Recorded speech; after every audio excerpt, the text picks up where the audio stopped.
Sorry ass DJ. Assalamualaikum warahmatullahi wabarakatuh. Pada kesempatan kali ini, saya akan membahas mekanisme listrik.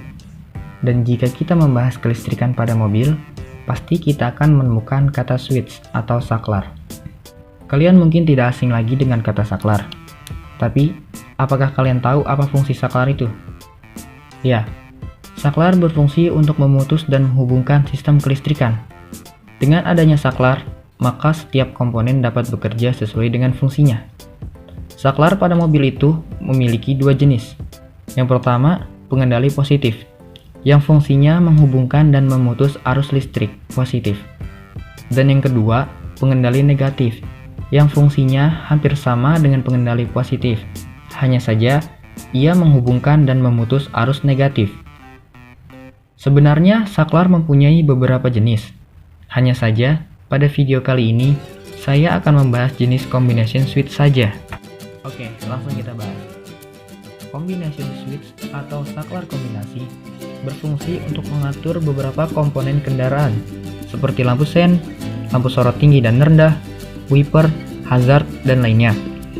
Cara kerjanya, pada saat kunci kontak off, maka arus dari baterai hanya sampai di IG dan tidak diteruskan ke input combination switch, sehingga lampu sen tidak akan menyala meski diaktifkan. Namun, berbeda dengan hazard, ada satu input yang terhubung dari baterai langsung ke hazard, sehingga ketika hazard dihidupkan, maka keempat lampu sen akan berkedip secara bersamaan.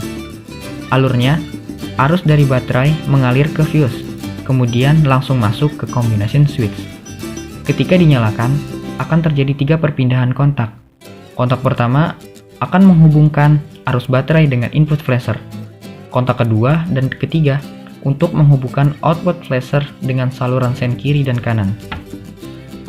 Dan pada saat kontak on, maka arus dari IG bisa dilanjutkan menuju input combination switch.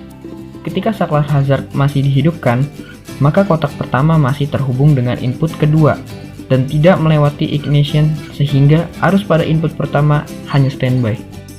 Dan ketika saklar hazard dimatikan, otomatis ketiga kontak akan bergerak. Kontak pertama kembali terhubung dengan input combination switch. Karena posisi kunci on, maka arus dari IG bisa diteruskan ke input flasher. Apabila saklar sen diaktifkan, misal sen kiri, otomatis arus output ke flasher mengalir dalam saklar sen dan mengalir ke saluran lampu sen kiri, sehingga lampu sen kiri dapat berkedip. Mohon maaf bila ada salah-salah kata. Wabillahi taufiq wal hidayah. Wassalamualaikum warahmatullahi wabarakatuh.